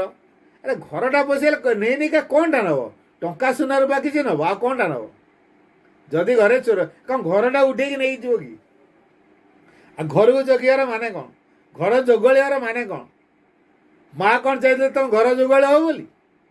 ଭଗବାନଙ୍କର କାମ କଲେ ଭଗବାନ ଯେତେ ସୁରକ୍ଷା ଦେବେ, ଆମେ ଘରେ ଥାଇକି ଘରକୁ ଜଗିଲେ କ'ଣ ସେତିକି ସୁରକ୍ଷା ମିଳିବ? ଏଇ କଥାଟା ଆମର ସହଜ ବୋଧ ଆସୁନି। ତେଣୁ ସେ ଆଉ ଆସିଲେନି। ତାପରେ ଫୋନ୍ରେ କଥା ହେଲେ, ଭାଇ ଆପଣ ଯେଉଁଟା କହିଲେ ପୁରା ଏକଦମ ହୃଦୟକୁ ଛୁଇଁଗଲା ଭଳିଆ କଥା କହିଲେ। ହେଲେ କାହିଁକି କେଜାଣି ମୋର ତ ଯିବାକୁ ଇଚ୍ଛା ହେଲାନି ଆଉ। କାରଣ ଏଇଟା ହେଉଛି ଆସକ୍ତି। ମାନେ ପାଠ ଜୋର କାମ କରୁଥିଲ ବୋଲି ମା ତମକୁ କୃପା କଲେ, ଟାଉନ ବାହାରେ ଗୋଟେ ଜାଗା ମିଳିଲା ଏବଂ ଘର ବି କଲ, ସେଠିକି ଗଲ, ବର୍ତ୍ତମାନ ଚଳିବା ତୁମର ଫେରଚା ହେଇଗଲା। ଆଉ କେହି ଗୋଟେ ରୁମ୍ରେ 5-6 ଲେଖା ରହିବା ଦରକାର ପଡ଼ିଲା ନାହିଁ। ବର୍ତ୍ତମାନ ସବୁ ସୁବିଧା ହେଇଗଲା। ସବୁ ସୁବିଧା ହେଇଗଲା ପରେ ତୁମେ ମା କାମ କରିପାରିଲନି। ସବୁ ଅସୁବିଧା ଭିତରେ ମା କାମ କରୁଥିଲ, ବର୍ତ୍ତମାନ ମା ସବୁ ସୁବିଧା କଲା ପରେ ଆଉ ମା ମନେ ପଡ଼ୁନାହାନ୍ତି। ଏଇଭଳିଆ ଭାବନା ଆମ ଭିତରେ ଅଛି। ଏଇଟା ଶିକ୍ଷା ନୁହେଁ। ତେଣୁ ଶରୀରକୁ ଆମେ ଏମିତି ଶିକ୍ଷା ଦେବା, କୌଣସି ପରିସ୍ଥିତିରେ ସେ ଜଡ଼ତା ଭିତରକୁ ପଶିବନି। ଅଚେତନା ବା ଅବଚେତନାଗତ କାର୍ଯ୍ୟଧାରା ତା ଭିତରେ ହେବନି। ଶରୀରର ପ୍ରତ୍ୟେକ କୋଷାଣୁ ଭିତରକୁ ଯେମିତି ଅତିମାନସ ରୂପାନ୍ତରକାରୀ ଶକ୍ତି ଅନୁପ୍ରବେଶ କରିବ, ସେଥିପାଇଁ ଶରୀରକୁ ନମନୀୟ କରିବା ଦରକାର, ବ୍ୟାୟାମ କରିବା ଦରକାର, କର୍ମ କରିବା ଦରକାର, କସରତ କରିବା ଦରକାର, ଖେଳକୁଦ କରିବା ଦରକାର। ଆଉ ଶରୀର ଯେହେତୁ ଗୋଟେ ସ୍ଥୂଳ ପିଣ୍ଡଟା, ସେ ହେଉଛି ଆମର ଆଧାର। ଏ ଶରୀରକୁ ଯଦି ଉପଯୁକ୍ତ କରା ନଯାଏ, ତାହେଲେ ଆମେ ଯୋଗ ସାଧନା କରିବା କେମିତି? ଶରୀର ଯଦି ବିଗିଡ଼ିଗଲା, ଆମେ ଧ୍ୟାନ ଟିକେ କରିପାରିବାନି, ବହି ଟିକେ ପଢ଼ିପାରିବାନି, କହିବା ଖାଲି ବିଛଣା ଧରିକି ଶୋଇବି, ସେଥିରେ କେମିତି ସାଧନା ହେବ? ତେଣୁ ଶରୀରକୁ ଉପଯୁକ୍ତ କରିବା ଦରକାର। ଶ୍ରୀ ଅରବିନ୍ଦଙ୍କ ଯୋଗରେ ଅସଲ କଥାଟି ଅଛି ରୂପାନ୍ତର। ତେଣୁ ଏ ଶିକ୍ଷା ମାଧ୍ୟମରେ ଆମ ଶରୀରକୁ ଆମେ ଏମିତି ତିଆରିବା ଯେମିତିକି ସେ ଏକ ଦିବ୍ୟ ଶରୀର ତିଆରି ହେବ। ଆଉ ଏ ଦିବ୍ୟ ଶରୀରରେ ଆମେ ଦିବ୍ୟ ଜୀବନ ଲାଭ କରିବା। ଶିକ୍ଷା ସେଇଥିପାଇଁ ଉପଯୁକ୍ତ। ପୂର୍ଣ୍ଣାଙ୍ଗ ଶିକ୍ଷା ଦ୍ୱାରା ଆମ ଶରୀରକୁ ପୂର୍ଣ୍ଣାଙ୍ଗ କରି ଗଢ଼ାଯିବ। ପୂର୍ଣ୍ଣାଙ୍ଗ ଶରୀର ଅର୍ଥାତ୍ ଏମିତି ଏକ ଶରୀର ଯେଉଁଥିରେ ସମ୍ପୂର୍ଣ୍ଣ ରୂପେ ଅତିମାନସ ଚେତନାର ରାଜୁତି ରହିଛି। ସେଠି ଆଉ ଅଲଗା କୌଣସି ପ୍ରଭାବର କାର୍ଯ୍ୟଧାରା ନାହିଁ। ତେଣୁ ଶରୀରର ପ୍ରତ୍ୟେକ କୋଷାଣ ଭିତରେ ଅନୁପ୍ରବେଶ କରି ସେ କ୍ରିୟା କରିବା ସମ୍ଭବ। ସେଇଭଳି ଏକ ଶରୀର ହେଉଛି ପୂର୍ଣ୍ଣାଙ୍ଗ ଶରୀର, ଦିବ୍ୟ ଶରୀର। ଦିବ୍ୟଙ୍କୁ ଅଭିବ୍ୟକ୍ତି କରିବା ପାଇଁ ଶରୀର ତାର ଅହର୍ନିଶି ସାଧନା କରି ଚାଲିଛି। ଅର୍ଥାତ୍ ମା ଲେଖିଛନ୍ତି ଏ ଶରୀର ଭିତରେ ଯେଉଁ ଜଡ଼ତା, ଆଳସ୍ୟତା, ତାମସିକତା, ପରିବର୍ତ୍ତନ ବିମୁଖତା ଏସବୁ ଭାବ ଅଛି ତାକୁ ଦୂର କରିବା ପାଇଁ ବା ଶରୀର ସାଧନା ପାଇଁ ଜପ ଆବଶ୍ୟକ। For the Sadhana of the body ଜପ ଇଜ୍ ଏସେନ୍ସିଆଲ। ମା କହିଲେ for the Sadhana of the body, ଶରୀର ସାଧନା ପାଇଁ ଜପ ଇଜ୍ ଏସେନ୍ସିଆଲ। ଜପ ନିହାତି ଆବଶ୍ୟକ। ଏସେନ୍ସିଆଲଟା ହେଉଛି ନିହାତି ଆବଶ୍ୟକ। ଜପ ଇଜ୍ ଏସେନ୍ସିଆଲ। ମା କହୁଛନ୍ତି I have done 10 years of work within a few month through ଜପ। ମୁଁ 10 ବର୍ଷର ସାଧନାକୁ ଅଳ୍ପ କେଇ ମାସ ମଧ୍ୟରେ ହାସଲ କରିପାରିଥିଲି ଏ ଜପ ମାଧ୍ୟମରେ। କାରଣ କ'ଣ? Because japa has a direct action on the body. ଜପର ଶରୀର ଉପରେ ରହିଛି ଏକ ସିଧାସଳଖ କ୍ରିୟା। ଯେହେତୁ ଜପର ଶରୀର ଉପରେ ସିଧାସଳଖ କ୍ରିୟା ରହିଛି, ଆମେ ଜପ କରିବା ଦରକାର। ଜପ କଲେ ଶରୀର ଭିତରକୁ ବାହାର ଶକ୍ତି, ଯେଉଁ ତୁଚ୍ଛ ଶକ୍ତି ପ୍ରବେଶ କରିପାରିବ ନାହିଁ। ଜପ କଲେ ଆମ ଚାରିପଟେ ଯେଉଁ ଧୂମାଚ୍ଛନ୍ନ ଅବସ୍ଥା ଅଛି ସେ ଧୀରେ ଧୀରେ ଦୂରେଇ ଯିବ। ଦିବ୍ୟ ଶକ୍ତି ପାଇଁ ବାଟ ତିଆରି ହେଇଯିବ। ଦିବ୍ୟ ଶକ୍ତି ଆମ ଭିତରକୁ ଅନୁପ୍ରବେଶ କରିବେ। ଆମ ଶରୀରର ପ୍ରତ୍ୟେକ କୋଷାଣ ଭିତରେ ଦିବ୍ୟ ଶକ୍ତି ପ୍ରବେଶ କଲେ ଏ ଶରୀର ଆଉ ଅବଚେତନଗତ କାର୍ଯ୍ୟ କରିବ ନାହିଁ ବା ଅଚେତନା ମଧ୍ୟକୁ ପ୍ରବେଶ କରିବ ନାହିଁ। ଏ ଶରୀର ଚେତନାଦୀପ୍ତ ହେଇ ଉଠିବ। ତେଣୁ ଶରୀର ଯେତେବେଳେ ଚେତନାଦୀପ୍ତ ଅବସ୍ଥାକୁ ଆସିଯିବ, ତାର କୋଷାଣ ଗୁଡ଼ିକ ଯେତେବେଳେ ଦିବ୍ୟ ଉପାଦାନ ଭରପୁର ହେଇଯିବେ, ସେତେବେଳେ ଦିବ୍ୟ ଅଭିବ୍ୟକ୍ତି ପାଇଁ ସେମାନେ ନିଜକୁ ଫିଟ୍ କରାଇବେ। ଅର୍ଥାତ୍ ଏ ଅତିମାନସ ତାକୁ ନେଇ ଯେଉଁ ପ୍ରକାର କାମ କରିବାକୁ ଚାହୁଁଛି ସେଥିପାଇଁ ସେମାନେ ଉନ୍ମୁକ୍ତ ହେଇକି ରହିବେ। ତେଣୁ ଶରୀରର କୋଷାଣ ଗୁଡ଼ିକ ଅତିମାନସ ଦ୍ୱାରା ପ୍ରେରିତ ହେଇ ପରିଚାଳିତ ହେବା ପାଇଁ ପ୍ରସ୍ତୁତ ହୁଅନ୍ତି। ତେଣୁ ଏ ଦୃଷ୍ଟିରୁ ଏ ଶରୀରକୁ ନମନୀୟ କରି ଶିଖିବା ଦରକାର। ଏ ଶରୀର ଯେତେ ନମନୀୟ ହେବ ସେ ସେତେ ଗ୍ରହଣଶୀଳ ହେବ। ଆପଣ ଦେଖନ୍ତୁ ଫୁଲ ନମନୀୟ ବୋଲି ସୂର୍ଯ୍ୟଙ୍କର ବିଭିନ୍ନ ପ୍ରକାର ରଙ୍ଗକୁ ଗ୍ରହଣ କରିବା ପାଇଁ ସମର୍ଥ ହେଇଛି। ଭଗବାନଙ୍କ ସେବା କାର୍ଯ୍ୟରେ ଲାଗି ପଡ଼ୁଛି। ତା ଭିତରେ ଔଦାର୍ଯ୍ୟପୂର୍ଣ୍ଣ ଭାବକୁ ପ୍ରକାଶ କରିପାରୁଛି। କେତେ କେତେ ମହନୀୟ ଗୁଣ ତା ଭିତରେ ଅଛି। ତାର ଯେଉଁ ସୁବାସରେ ପରିବେଶକୁ ସେ ସୁଗନ୍ଧିରେ ଭରି ପରିବେଶକୁ ପୁରା ସୌମ୍ୟମୟ କରି ପକାଉଛି, ଅନ୍ୟମାନଙ୍କୁ ଆକୃଷ୍ଟ କରି ପକାଉଛି। ତା ପରିବେଶ ଭିତରେ ଏତେ ଶାନ୍ତି, ଏତେ ନିରବତାକୁ ସେ ସୃଷ୍ଟି କରିଦେଇଛି ଯେ ଦୁଃଖୀ ଲୋକଟିଏ ମଧ୍ୟ ଯଦି ଫୁଲ ବଗିଚା ଭିତରକୁ ପଶିଯାଏ, ଶେଷରେ ସେ ଫୁଲ ବଗିଚା ଭିତରେ ସେ ନିଜକୁ ହଜେଇ ଦିଏ କିଛି ମୁହୂର୍ତ୍ତ ପାଇଁ। ତା ଦୁଃଖ କୁଆଡ଼େ ଦୂର ହେଇଯାଏ। ତାହେଲେ ଏଇ ଯେଉଁ ସୌନ୍ଦର୍ଯ୍ୟଗତ ଭାବନାକୁ ପ୍ରକାଶ କରିବା ପାଇଁ ଆମର ଏ ଶରୀର ଉଦ୍ଦିଷ୍ଟ। ତେଣୁ ଭୌତିକ ଭୂମିରେ ଭଗବାନ ନିଜକୁ ସୌନ୍ଦର୍ଯ୍ୟ ରୂପରେ ପ୍ରକାଶ କରିବାକୁ ଚାହାନ୍ତି। ମା ଲେଖିଛନ୍ତି ବାଣୀ, in our physical world it is in beauty that the divine expresses himself. ଆମର ଏ ଭୌତିକ ଜଗତରେ ସୌନ୍ଦର୍ଯ୍ୟ ମାଧ୍ୟମରେ ଭଗବାନ ନିଜକୁ ପ୍ରକାଶ କରନ୍ତି। ଇନ୍ ଆୱାର ଫିଜିକାଲ ୱାର୍ଲଡ ଅର୍ଥାତ୍ ଆମର ଭୌତିକ ଜଗତରେ ଇଟ୍ ଇଜ୍ ଇନ୍ ବ୍ୟୁଟି, ଏଇଟା ହେଉଛି ସେଇ ସୌନ୍ଦର୍ଯ୍ୟ। It is in beauty that the divine expresses himself. ଭଗବାନ ନିଜକୁ ବ୍ୟକ୍ତ କରନ୍ତି ବା ପ୍ରକାଶ କରନ୍ତି। ତେଣୁ ଭୌତିକ ଭୂମିରେ ସୌନ୍ଦର୍ଯ୍ୟତା ମାଧ୍ୟମରେ ଭଗବାନ ନିଜକୁ ପ୍ରକାଶ କରନ୍ତି। ତେଣୁ ଏ ଶରୀର ଯେହେତୁ ଭୌତିକ ଉପାଦାନରେ ତିଆରି, ପଞ୍ଚ ମହାଭୂତ ଉପରେ ନିର୍ଭର କରୁଛି, ଦିନେ ଏ ମହାଭୂତ ଉପରେ ନିର୍ଭର କରିବା ବନ୍ଦ କରିଦେଲେ ଏ ଶରୀର ରହିବ। ତେଣୁ ଏ ଶରୀରକୁ ଏମିତି ଭାବରେ ତିଆରି କରିବା, ପଞ୍ଚ ମହାଭୂତ ଉପରେ ସେ ନିର୍ଭର କରିବନି। ସେ କାହା ଉପରେ ନିର୍ଭର କରିବ? ଶକ୍ତି ଉତ୍ସ ସହିତ, ପରମ ଚେତନା ସହିତ ଇଏ ଯୋଡ଼ି ହେବ। ଯାହାଫଳରେ ପରମ ଚେତନାର ଯେଉଁ ଶକ୍ତିକୁ ସେ ଆସ୍ୱାଦନ କରିବ, ସେଇ ଶକ୍ତିରେ ଏ ଶରୀର ତିଆରି ହେବ। ସେଇ ଶକ୍ତିରେ ବଳିଷ୍ଠ ହେବ। ସେଇ ଶକ୍ତି ଆମକୁ ଭବିଷ୍ୟତ ପାଇଁ ଯୋଗ୍ୟ କରିବ। ଭବିଷ୍ୟତର ଦିବ୍ୟ ସମାଜ ଗଢ଼ିବାରେ, ଦିବ୍ୟ ଶରୀରରେ ଆମେ ନିଜକୁ ବ୍ୟକ୍ତ କରିବା। ତେଣୁ ଭବିଷ୍ୟତରେ ଏକ ଦିବ୍ୟ ଶରୀରକୁ ଲାଭ କରିବା ପାଇଁ ବର୍ତ୍ତମାନ ଆମର ପ୍ରସ୍ତୁତି ଚାଲିବା ଦରକାର ଶାରୀରିକ ଶିକ୍ଷା ଭିତରେ। ତେଣୁ ଶରୀର ଯେହେତୁ ଗୋଟେ ଜଡ଼ପିଣ୍ଡ ଭୌତିକ ଅବସ୍ଥାରେ ଅଛି, ତେଣୁ ତାକୁ ଗୋଟେ ନିୟମ ଦ୍ୱାରା କରାଯାଏ, ଶୃଙ୍ଖଳା ଦ୍ୱାରା କରାଯାଏ।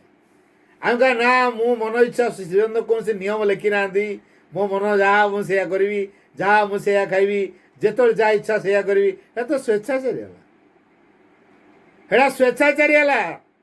ଶରୀର ପାଇଁ ଶୃଙ୍ଖଳା ଅନିବାର୍ଯ୍ୟ, କାରଣ without the discipline man is no better than an animal. ଶୃଙ୍ଖଳା ବିନା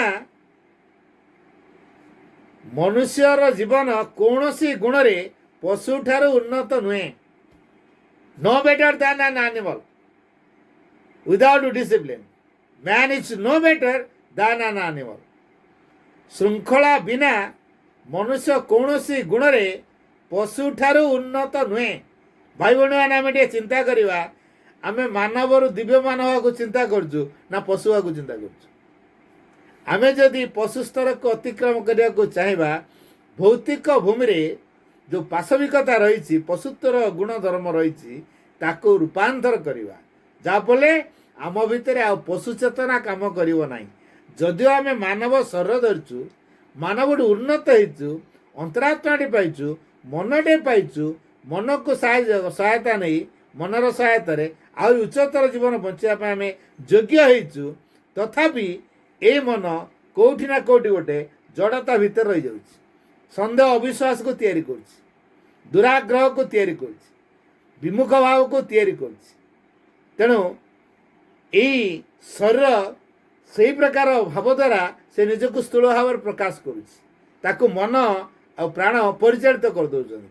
ସେ ଯଦି ତା'ର ଯଦି ପ୍ରକୃତ ଜ୍ଞାନ ଜାଗ୍ରତ ହୁଅନ୍ତା, ସେ ଅଚେତନପୂର୍ଣ୍ଣ କାମ କରନ୍ତା ନାହିଁ।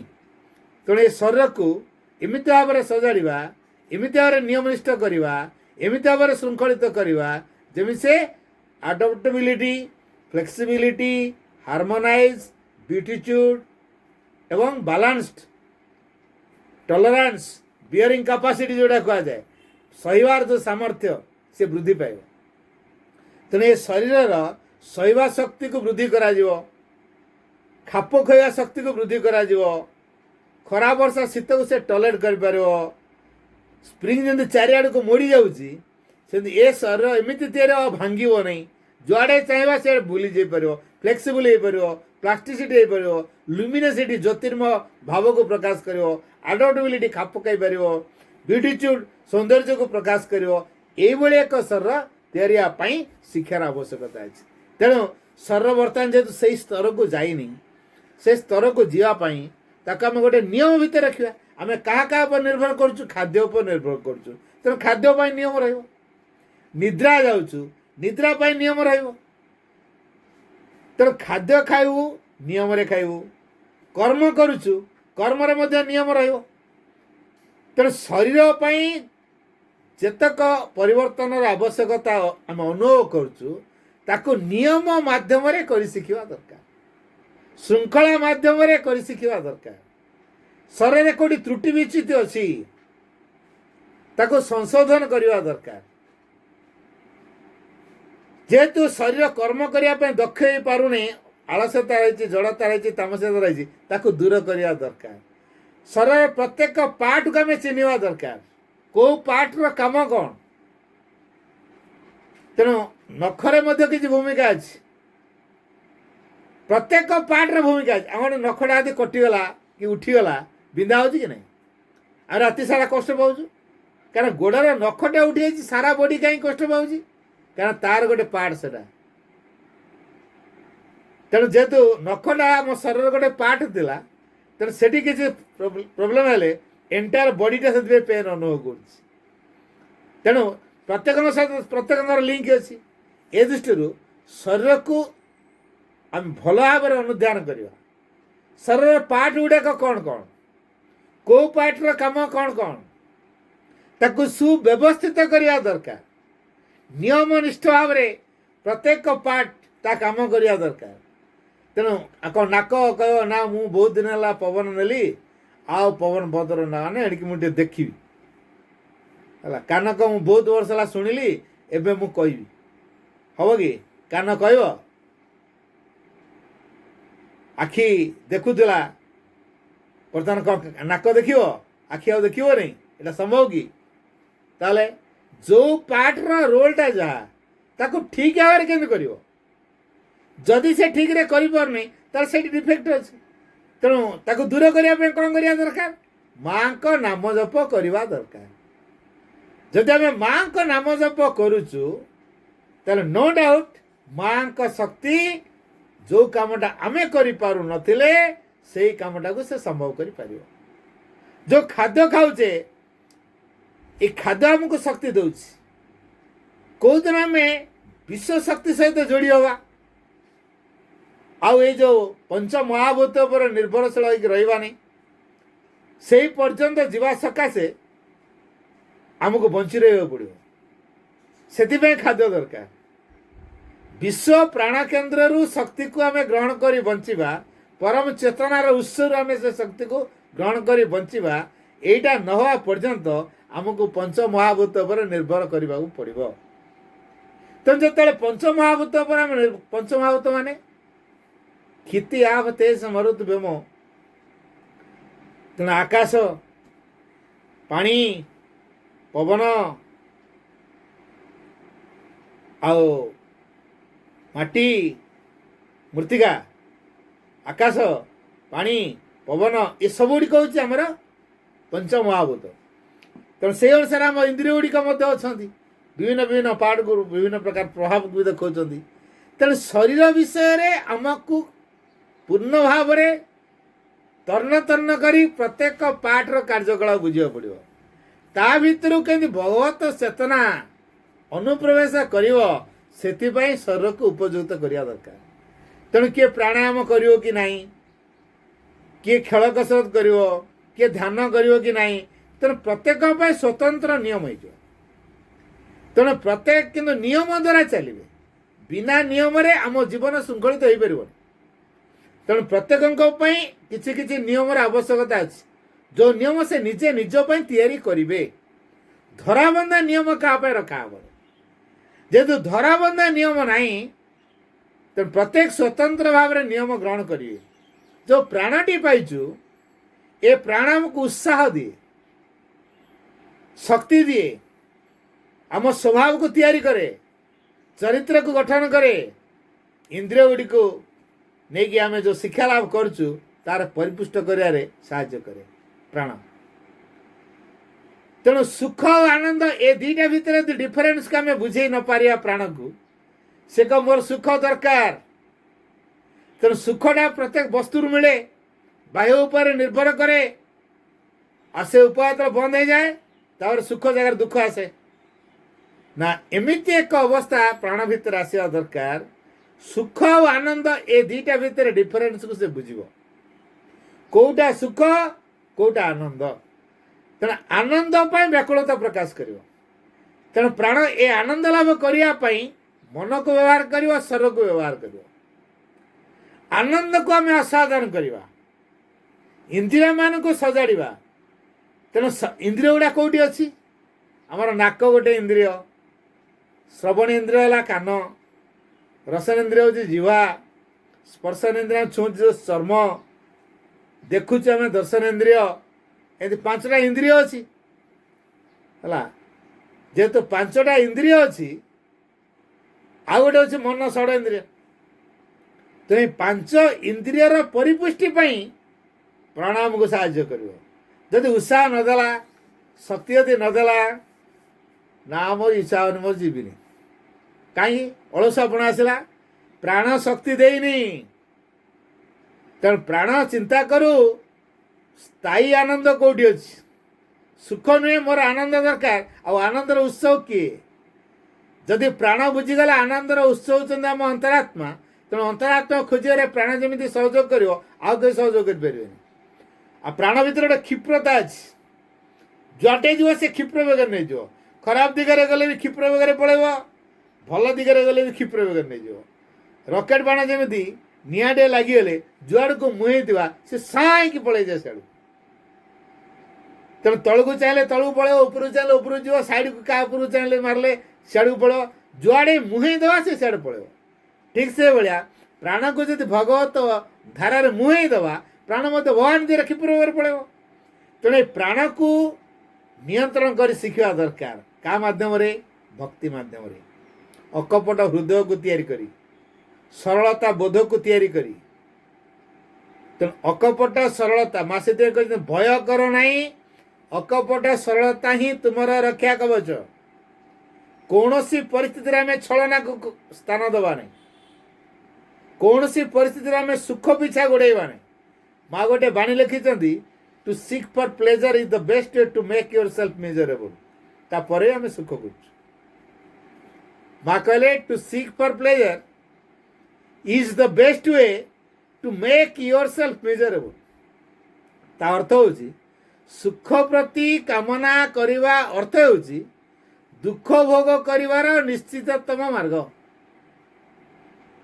ତେଣୁ ଆମେ ସୁଖ ଚାହିଁବା ଅର୍ଥ ଦୁଃଖକୁ ଇନଭାଇଟ୍ କରୁଛେ।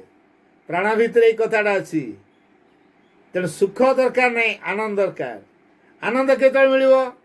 ଭଗବାନ କୃପା କାମ କଲେ। କୃପା କେତେବେଳେ ମିଳିବ? ବିନୟୀ ହେଲେ। ତେଣୁ ପ୍ରାଣ ଯଦି ବିନୟୀ ହେଇ ଶିଖିଲା, ଭକ୍ତି କରି ଶିଖିଲା, ଭଗବାନଙ୍କୁ ଆରାଧନା କରି ଶିଖିଲା, ଭଗବାନଙ୍କୁ ଡାକି ଶିଖିଲା, ତାହେଲେ ଏ ପ୍ରାଣ ଏତେ ଶକ୍ତିର ଅଧିକାରୀ ହବ ଯେ ଯେଉଁଟାକି ଅସୁରଙ୍କ ଠାରୁ ସେ ବଳିଯିବ। ଆମେ ସବୁ ପ୍ରାର୍ଥନାରେ କହୁଛୁ, ଦିଅ ମା ପ୍ରାଣେ ମନେ ଅସୁରର ଶକ୍ତି। ଅସୁରର ଉଦ୍ୟମ କ'ଣ ପାଇଁ? ଅସୁରର ଉଦ୍ୟମ କାହିଁ ଦରକାର? ଅସୁରମାନଙ୍କ ପାଖରେ ଜ୍ଞାନ ନାହିଁ, ଏଇଟା ଠିକ୍। କିନ୍ତୁ ସେ ଯେଉଁ ଉଦ୍ୟମ କରନ୍ତି, ସାଧାରଣ ଦେବତାମାନେ ବା ମନୁଷ୍ୟମାନେ ସେ ପ୍ରକାର ଉଦ୍ୟମ କରିପାରିବେନି। ଭାରି ସଂକଳ୍ପୀ, ଭାରି ଜିଦଖୋର ସେମାନେ। ତେଣୁ ଆମେ ଯଦି ସେଇ କଥାଟିକୁ ଚିନ୍ତା କରୁଥିବା, ଦିଅ ମା ପ୍ରାଣେ ଆଉ ମନେ ଅସୁରର ଶକ୍ତି, ଅସୁରର ଉଦ୍ୟମ। ଅସୁରମାନେ ଯେମିତି ପରାକ୍ରମୀ ଶକ୍ତିକୁ ଲାଭ କରିଛନ୍ତି, ଆମେ ସେମିତି ପ୍ରାଣ ମାଧ୍ୟମରେ ପରାକ୍ରମୀ ଶକ୍ତିକୁ ହାସଲ କରିବା, ବିରୋଧୀ ଶକ୍ତିମାନଙ୍କ ଉପରେ ବିଜୟ ଲାଭ କରିବା।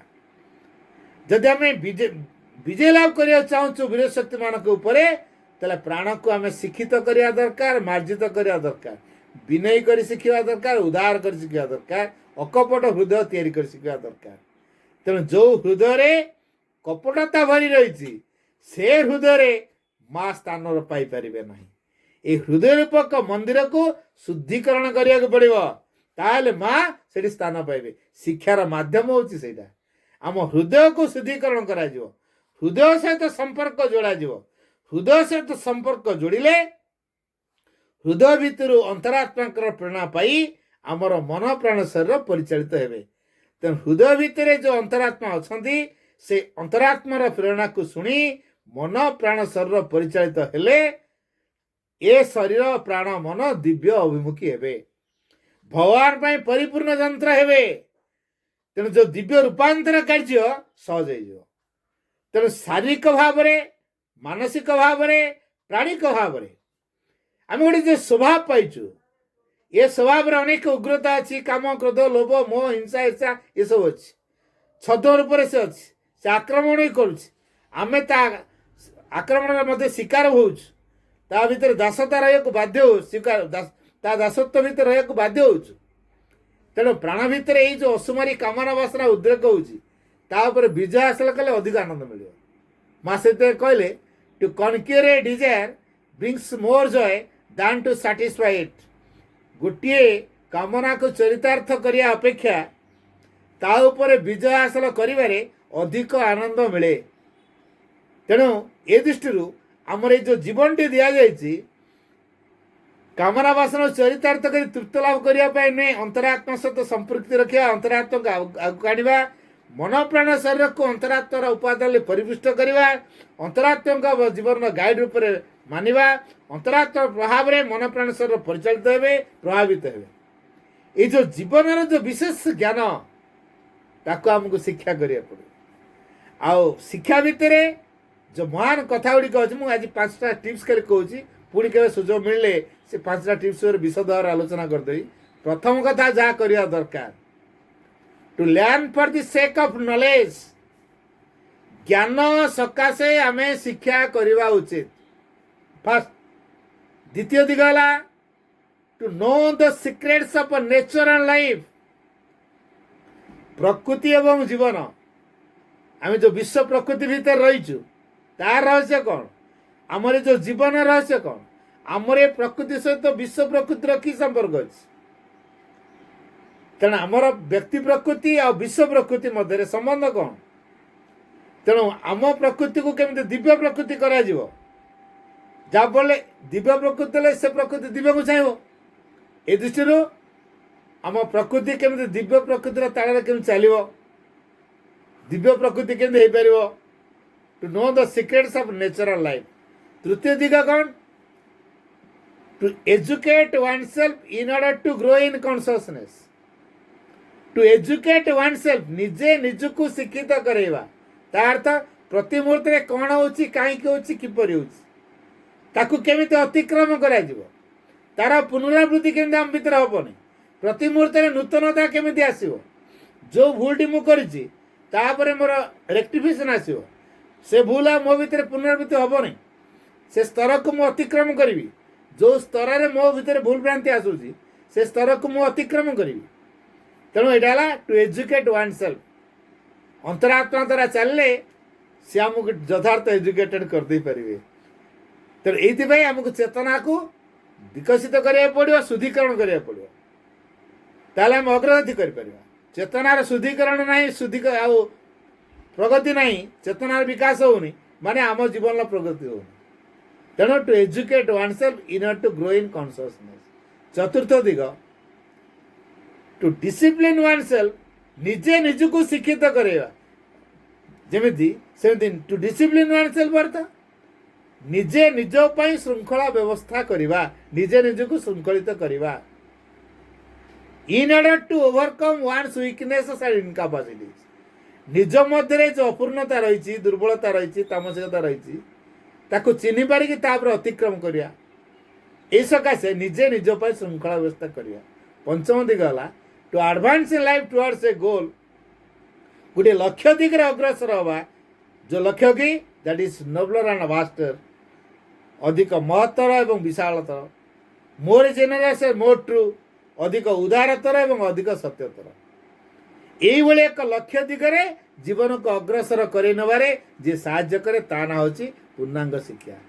ତେଣୁ ପୂର୍ଣ୍ଣାଙ୍ଗ ଶିକ୍ଷା ବହୁତ ବହୁତ ଦିଗ ଅଛି। ମୁଁ ଜଷ୍ଟ ଆଜି ଓଭରାଲି ଟଚ୍ ଟିକେ ଦିଆହେଇଛି।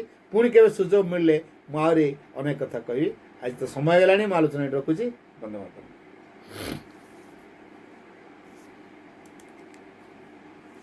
ଅଶେଷ ଅଶେଷ କୃତଜ୍ଞ ଭାଇ, ଅତି ସୁନ୍ଦର ଏବଂ ପୁଙ୍ଖାନୁପୁଙ୍ଖ ଭାବରେ ଆପଣ ଶରୀର ମନ ପ୍ରାଣ ର ଶିକ୍ଷା ସମ୍ପର୍କରେ ଆମ ପାଖରେ ଉପସ୍ଥାପନ କଲେ। ଭାଇଙ୍କ କଥା ଭିତରେ ସାମୟିକ ଭାବରେ ସବୁ କିଛି ଟିକେ ସାରାଂଶ ଭାବରେ କହିବାକୁ ଚାହିଁବି। ଶିକ୍ଷାର ଅନ୍ତ ନାହିଁ। ଜୀବନରେ ପୂର୍ଣ୍ଣତା ଲାଭ କରିବା ହେଉଛି ଆମର ଲକ୍ଷ୍ୟ। ଭଗବାନ ଆମ ପାଇଁ ଯାହା ଆଶା କରୁଛନ୍ତି ତାହା ହବା, ସେ ହେଉଛି ଅଲ୍ ଲାଇଫ୍ ଇଜ୍ ୟୋଗା ଏବଂ ଅଲ୍ ଲାଇଫ୍ ଇଜ୍ ଏଜୁକେସନ୍। ତେଣୁକରି ପିତାମାତାଙ୍କୁ ସର୍ବଦା ସଚେତନ ରହିବାକୁ ପଡ଼ିବ। ଯଦି ବିବାହର ଯୋଉ କଥା ଭାଇ କହିଛନ୍ତି ଯେ ଆତ୍ମାର ବିକାଶ ଏବଂ ଉଭୟ ଉଭୟଙ୍କର ଅଭିବ୍ୟକ୍ତିରେ କେମିତି ସହଯୋଗ କରିବେ ଏବଂ ଶିଶୁକୁ ଗଢ଼ିବା ସମୟରେ ପିତାମାତାଙ୍କର ଏଇ ଭାବନା ରହିବା ଦରକାର ଯେ କେବଳ ମାର୍କ ଓରିଏଣ୍ଟେଡ୍ ନ ହୋଇ ଶିଶୁଟି କେମିତି ନିଷ୍ଠାପର ହବ, ଉଦାର ହବ, ସଂକଳ୍ପ ହବ, ସହନଶୀଳ ଶକ୍ତି, ଶିଶୁର ଅନ୍ତର୍ନିହିତ ଗୁଣ କେମିତି ବିକଶିତ ହବ, ସେଥି ନିମନ୍ତେ ପିତାମାତା ସଚେତନ ରହିବା ଦରକାର। ଏବଂ ସେଥିରେ ଆମର ଶରୀରର କଣ ଶିକ୍ଷା, ପ୍ରାଣର କଣ ଶିକ୍ଷା, ଶରୀର ଭିତରେ ଶିକ୍ଷା ମାଧ୍ୟମରେ ଆମେ ଆମ ଶରୀରକୁ ପୂର୍ଣ୍ଣାଙ୍ଗ କରି ଗଢ଼ି ତୋଳିବା। ଦିବ୍ୟକୁ ଅଭିବ୍ୟକ୍ତ କରିବା ପାଇଁ ଶରୀରକୁ ପ୍ରସ୍ତୁତ କରିବା, ସେଥିପାଇଁ ଜପ ନିହାତି ଆବଶ୍ୟକ। ତ ପିଲାଦିନରୁ ହିଁ ପିଲାମାନଙ୍କ ଭିତରେ ଆମେ ମା ନାମ ଜପର ଅଭ୍ୟାସ ରଖିବା ଦରକାର। ତାପରେ ଯଦି ଶରୀର ଭିତରେ ଆମକୁ ଶୃଙ୍ଖଳିତ ଏବଂ ନିୟମ ଆଣିବାକୁ ପଡିବ। ଶରୀରକୁ ନିୟମ ଭିତରେ ରଖିଲେ ଏବଂ ଶୃଙ୍ଖଳିତ କଲେ ଭବିଷ୍ୟତରେ ଦିବ୍ୟ ଶରୀର ଗଢିବା ପାଇଁ ନିଜ ଶରୀରକୁ ପ୍ରସ୍ତୁତ କରିପାରିବା। ଏବଂ ପ୍ରାଣର କଥାରେ ଭାଇ କହିଛନ୍ତି ଆମେ ସୁଖକୁ ନ ଖୋଜି କେମିତି ଆନନ୍ଦ ସୁଖ ଏବଂ ଆନନ୍ଦ ଭିତରେ କ'ଣ ଡିଫରେନ୍ସ ଅଛି ସେଟା ଆମେ ଜାଣିବା ଦରକାର ଏବଂ ସେଥିପାଇଁ ଇନ୍ଦ୍ରିୟ ଗୁଡ଼ିକୁ କେମିତି ସଜାଡ଼ି ପାରିବା। ଆନନ୍ଦର ଉତ୍ସ ହେଉଛି ଆମର ଅନ୍ତରାତ୍ମା, ପ୍ରାଣକୁ ଭକ୍ତି ମାଧ୍ୟମରେ ନିୟନ୍ତ୍ରଣ କରିବା ଦରକାର ଏବଂ ଶେଷରେ ବହୁତ ସୁନ୍ଦର ଭାବରେ 5ଟି ପଏଣ୍ଟ ପୂର୍ଣ୍ଣାଙ୍ଗତାକୁ ନେଇ ଭାଇ ଉପସ୍ଥାପନ କରିଛନ୍ତି ଯେ ଜ୍ଞାନ ସକାଶେ ଶିକ୍ଷା କରିବା, ପ୍ରକୃତି ଏବଂ ଜୀବନର ଦ୍ୱିତୀୟ ହେଲା ପ୍ରକୃତି ଏବଂ ଜୀବନର ରହସ୍ୟ କ'ଣ, ପ୍ରକୃତି କେମିତି ଦିବ୍ୟ ପ୍ରକୃତିରେ ଚାଲିବ, ତୃତୀୟ ହେଉଛି ନିଜେ ନିଜକୁ ଶିକ୍ଷିତ କରିବା, ଚତୁର୍ଥ ହେଉଛି ନିଜେ ନିଜକୁ ଶୃଙ୍ଖଳିତ କରିବା ଏବଂ ପଞ୍ଚମଟି ହେଉଛି ଲକ୍ଷ୍ୟ ଦିଗରେ ଅଗ୍ରସର ହେବା। ବହୁତ ସୁନ୍ଦର ଭାଇ, ଅଶେଷ ଅଶେଷ କୃତଜ୍ଞ। ଆପଣ ଅତି କମ ସମୟ ଭିତରେ ଏତେ ଗୁଡ଼ିଏ ତଥ୍ୟ ଆମ ପାଖରେ ଉପସ୍ଥାପନ କରିଛନ୍ତି। ମାଙ୍କ ପାଖରେ ପ୍ରାର୍ଥନା ରଖିବି ଯେ ଆପଣଙ୍କର ଚଲାପଥ କୁସୁମିତ ହଉ। ଭାଇ ଏମିତି ଅଧିକରୁ ଅଧିକ ମାଙ୍କ ପ୍ରଭୁଙ୍କ ଶିକ୍ଷା ଅଧ୍ୟୟନ କରନ୍ତୁ ଏବଂ ରିସର୍ଚ୍ଚ କରନ୍ତୁ ଏବଂ ଆମ ପାଖରେ ମାନେ ଉପସ୍ଥାପନ କରନ୍ତୁ ଏବଂ ତାକୁ କେମିତି ମାଙ୍କ ପାଖରେ ପ୍ରାର୍ଥନା ରଖୁଛି ଆମେ ମାନେ କେମିତି କାର୍ଯ୍ୟରେ ପରିଣତ କରିବା। ଆଉ ସମସ୍ତଙ୍କ ଅପା ଭାଇଙ୍କୁ ବି ସେଥିପାଇଁ ଆମେ ସେ ଅଭିପ୍ସା ରଖିବା ଏବଂ ଅଧ୍ୟୟନ କରିବା। ଆଉ ପୁଣି ଥରେ ଭାଇଙ୍କୁ କୃତଜ୍ଞତା ଜ୍ଞାପନ କରୁଛି। ଶେଷରେ ଦିବାକର ଭାଇଙ୍କୁ ଅନୁରୋଧ କରିବି ସେ କୃତଜ୍ଞତା ଜ୍ଞାପନ କରିବେ। ଭାଇ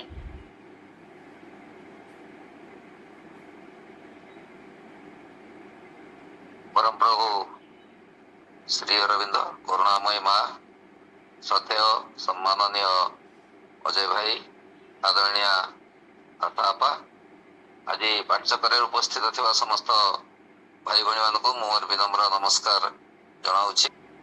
आज साप्ताहिक पाठ्यचक्र माँ श्री अरविंद अपार करुणारू सुचारू रूपे संपन्न होइछि। सेथिपई समस्त तरफ माँ श्री अरविंद पाद पद्म गभीर कृतज्ञता ज्ञापन करुछि। प्रथमे आम समस्ते माँ नाम जप सह कार्यक्रम को माँ श्री अरविंद पाद पद्म अर्पण करूँ।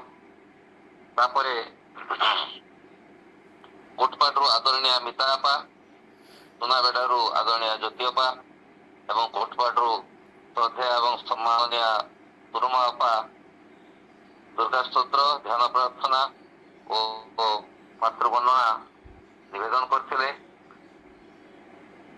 यह एक आध्यात्मिक परिवेश सृष्टि करथिला।